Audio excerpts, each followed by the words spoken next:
The IREDE Foundation started from the fact that I had a child that had a congenital limb deformity and the leg had to be amputated. At the time, nobody was sharing their experience or sharing whatever it is that they were going through. So it was difficult to get information on how to tackle the issue of amputation. As a result of that, I decided to start IREDE so we can create awareness and sensitize the public and see how to reduce to the barest minimum the societal stigmatization that goes with that. Secondly, I wanted to be able to provide limbs for as many people that could not afford it, because the cost of limbs are very expensive, and thinking about the families that will have the issues of being able to get limbs, that was another reason. And then as a parent myself, I realized that one of the biggest issues that I had was being able to share experience with someone who has gone through the same thing. So we're trying to also see how to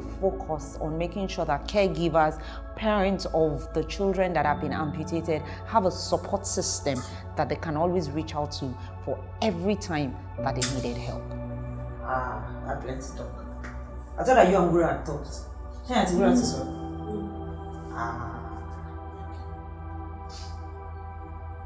We talk.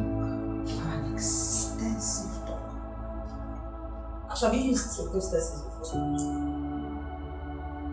She had, I had once.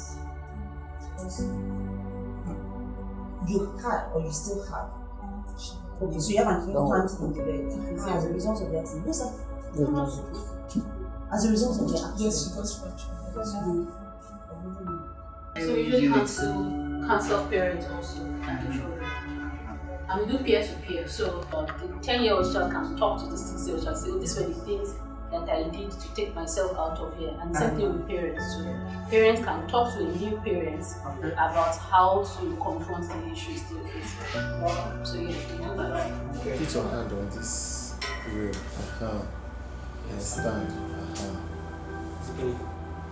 Are you sure? Stand. For us is a passion to see that opportunities are provided to every child, irrespective of the amputation. Is not the end of life. It's just the desire to see that we, as it were, try to level the playing field a little bit for these children and give them a chance to compete for life and also to live. You know, every day the dream I have is the same one I have for my daughter, who is an amputee, who I want to see her live an independent life, see her compete without a mindset of being limited by anything, you know, and her being able to be fulfilled and pursue her dreams. The same one I have for her, the same I have for every child, you know, that passes through the foundation, for whose limbs we've had to, you know, support to provide. I could remember the very first case was a gut punch, you know, really, when we had to deal with Kelechi, as it were, 10 years ago. And like I said, I was part of that process, and having gone through, and the speed with which people responded when, you know, my wife put out the word concerning Kelechi, just sort of strengthened my belief. As a 7 months, she started growing teeth. She started to purge, they sick, and we took her to hospital. So she's very, very weak. They said they will put drip on her. So they are looking for a small baby. The vein is very, very difficult to see. So they are looking for the vein in her hand. They don't see the vein. Then check for her head, they don't see. Then another check her leg, they can't see the vein. They can't put the drip for the first leg. Drip goes small time, the thing can't begin to swell up. Then change it to another leg.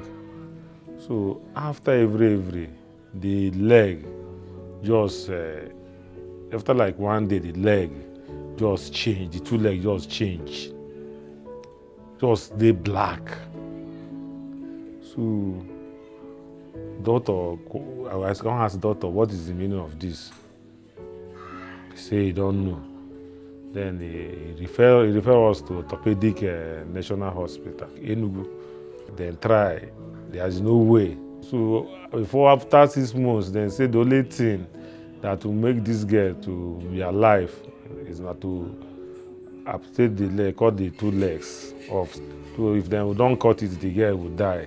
And that is the only option. But I don't have option. I said, cut my daughter's leg. It's very, very painful, but I have no choice. So they did the operation. After they did the operation, in fact, I wanted to even kill myself, but I say if I kill myself, it will be worse to her, that you will not see somebody to help her. And nobody will help her like me, his father. So I started to pray until the IREDE Foundation come call me. They say that they will take care of the artificial leg, that they will be helping me. I said, God, is it how it used to work? Because I don't think up, think down, no way. I don't have help. So my God sent those people to me. I got a call from the orthopedic hospital that they had this girl that had both limbs amputated and they needed help, first to talk with the parents and then secondly to see how we could give her artificial limbs. Then I met our aunt because as a result of Kelechi's condition, her mom had mental health issues and so she couldn't relate with her child. So I got to meet our aunt and her dad and we had conversations. And so I came back to my colleagues then and I told them, I said, you know what, I've met the first child that I want us to support. She has both legs amputated. By this time I'd taken pictures, came back to the office with her pictures. And so everybody was just excited about ensuring that Kelechi could stand on both limbs. We thank God for people like her because that experience was something that she wished other people wouldn't have to go through. And it's amazing, if you are not made aware of these things, you just don't know the challenges that other people face. And they could be very, very simple challenges. But we take a lot of things for granted in our regular daily lives. And this really opened my eyes and my mind. And when she approached, I started to learn, and the more I learned, the more I felt that, drawn to participate in as best a way as I could. So all this while they helping me. So they change the leg, the more she grow, then change the leg. The more they go, then change the leg. It's now 12 years now.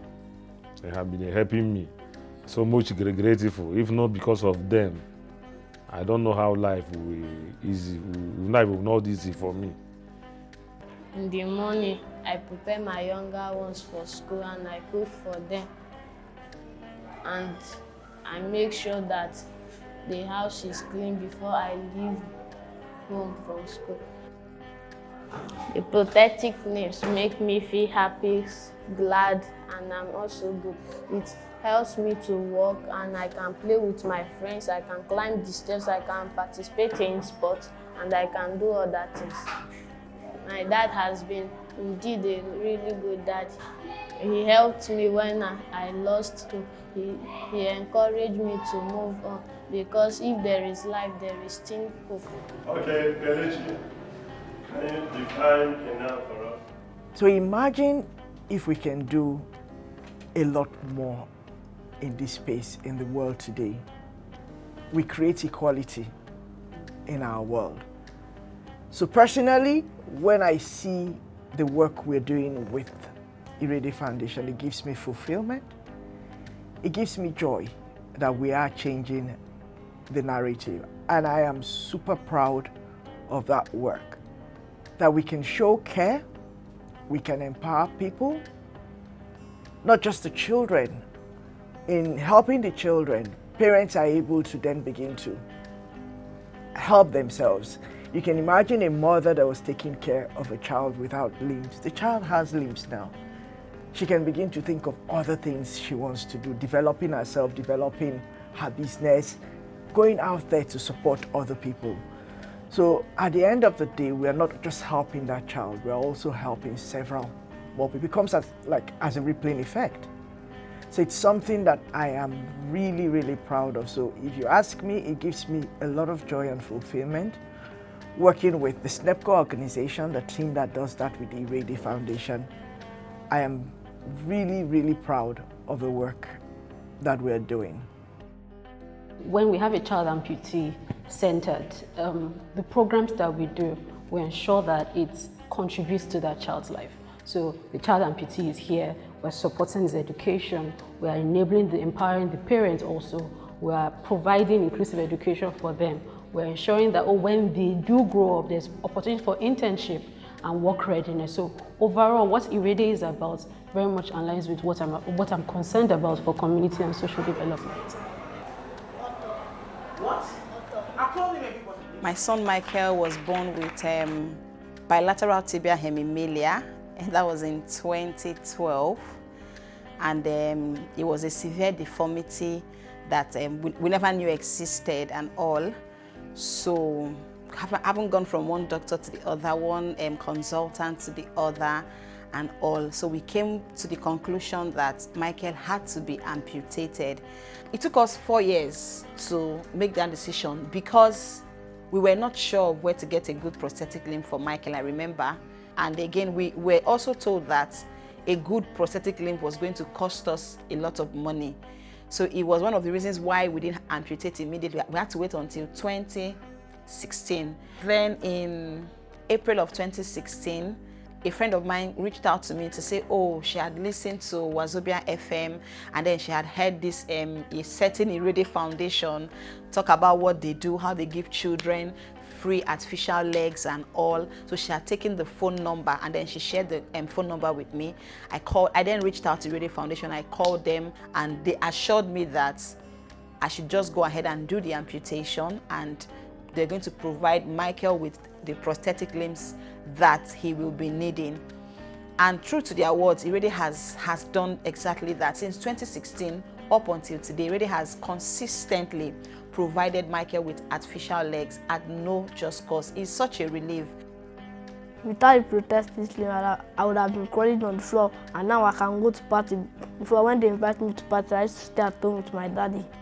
It makes me feel independent, and I do not have to depend on my mom to carry me every time.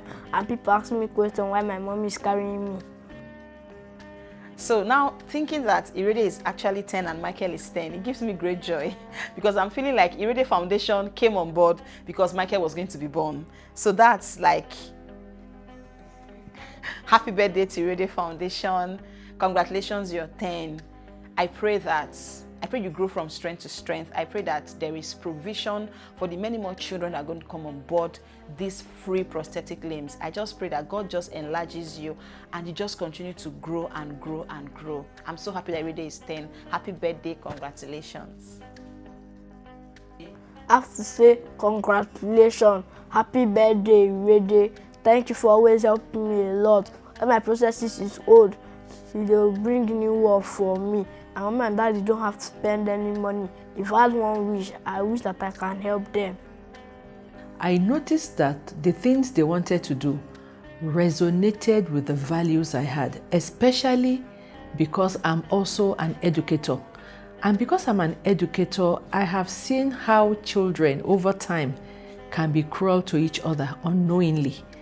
And I knew that they wanted to empower African children. They wanted to educate those that were dealing with children that had loss of limbs. They wanted to collaborate with people that could make it happen. And these were the same values I wanted to see and the same values I also believe in as an individual. Life is all about God and the impact that God can use to make. And that critical component of my life, I find the same expression in IREDE Foundation. I find men and women who have the same mind coming together and serving selflessly.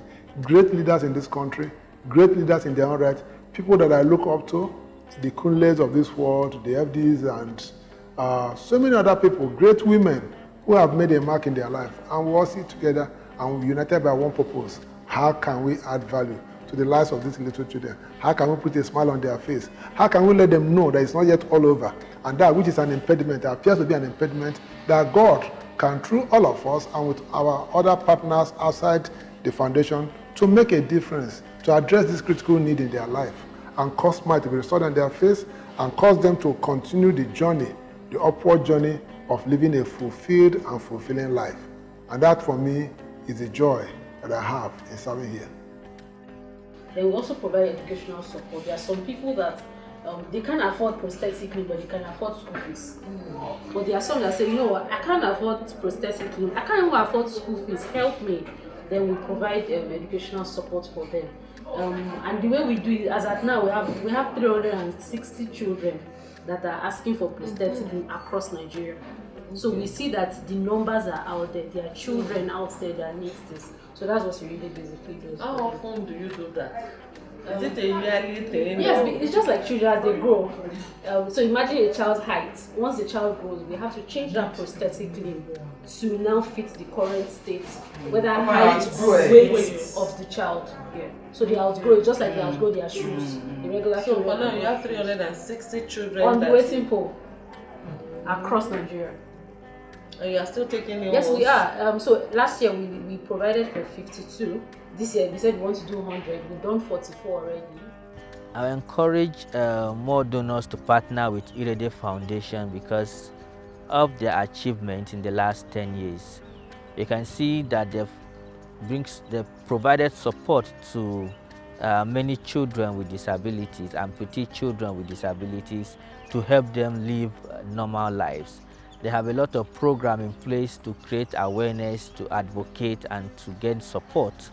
Partnering with IREDE Foundation means providing support to thousands of children who are with physical disability to enable them live normal lives, integrate in the society, and be able to also build their careers.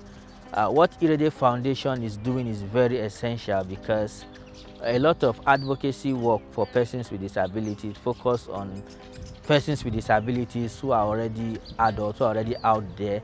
But when you start with them from childhood, you know that you also build, you develop their skills, you develop their confidence, you help them to be able to face the world as they grow. So it's a good organization to partner with if you look for a bright future for the disability community. I think one practice that I've seen TIF embark upon is the way you fundraise for your work, and now you've also been able to account for those resources. And again, sponsoring a child, again, using online and crowdfunding. This is one area of work that we need to expand, especially now that donor funding, the multilateral funding that comes to the sector continues to dwindle. We now need to strengthen how we fundraise and how we inspire public trust in the work that nonprofits do. This is one important best practice, and you know, TIF has been one organization that we are proud of as the Nigerian Network of NGOs. That is, you know, making use of the online space very well. Your corporate partnerships are also something that I do think that is a best practice in terms of thematic areas of work and which other nonprofits can exploit. How do they cultivate corporate sponsorship? How do they cultivate individual giving in ways that helps you to drive accountability, drive your vision and mission, plus also ensuring that you're able to report back to your donors, whether multilateral, corporate, or individual. This is one thing that IREDE prides itself in, and it's one best practice that I think we should expand on. Something that really excites me about the IREDE Foundation is how clear they are with what they want, how they intend to achieve it, and what help is required. Very succinct and clear. And these values today is what has attracted us as an organization to the IREDE Foundation, and that's why you see we now partner with them on a yearly basis. In our partnering with IREDE Foundation, we can clearly tell you that the leadership is proven, it's consistent, it's ethical, and their goal is something that is measurable. You can see the number of children that they want to help. Speaking with Crystal early this morning, she did say they set out a goal to help about 100 children. By the time the calls started coming in and they counted, they've got almost 400 people interested. Imagine if this word goes out, the list will grow. So clearly, I will tell any organization interested, please go for it. You will definitely get the fulfillment that you want. I'm very proud of the achievements. If we have helped only one person and one family, it's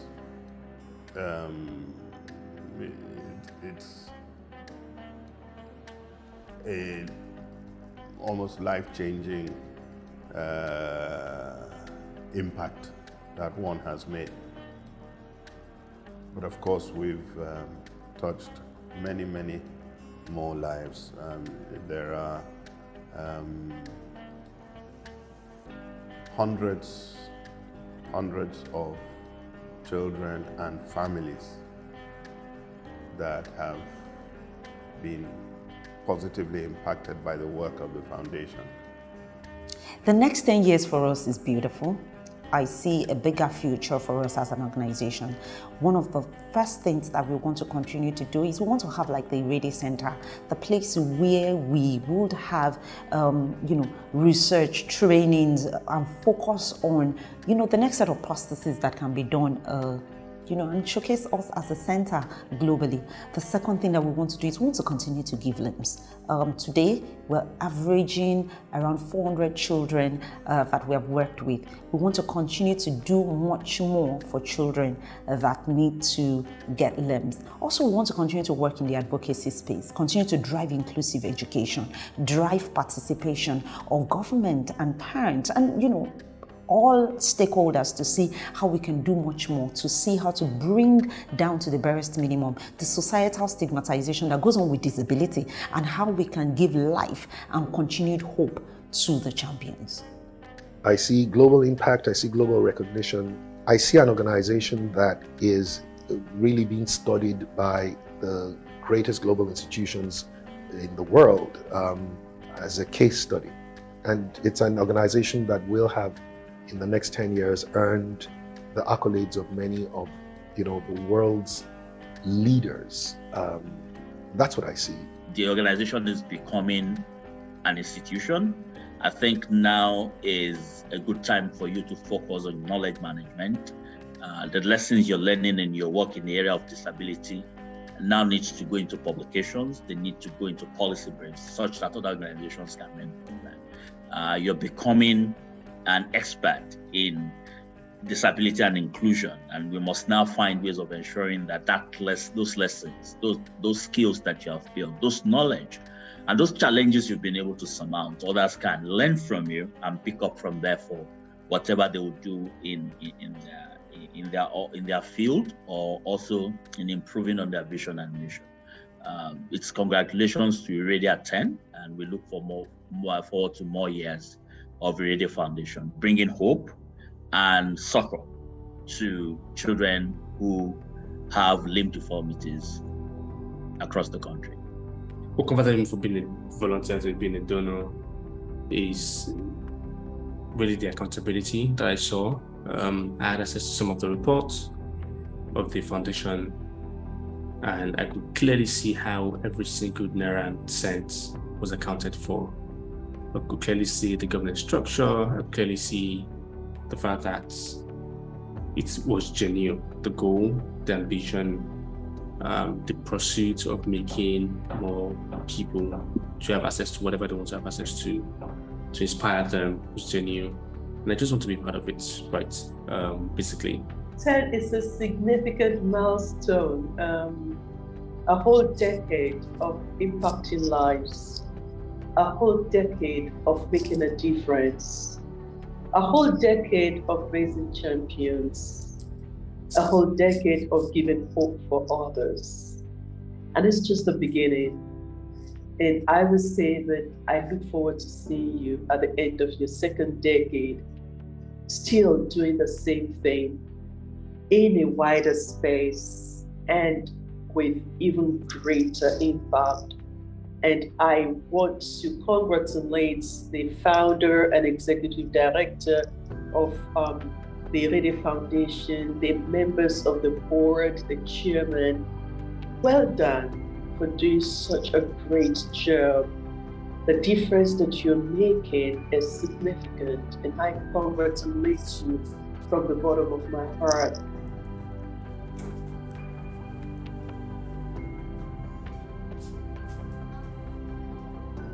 The world that we live in today goes beyond just you having your life, sorted. We don't live in isolation, yeah?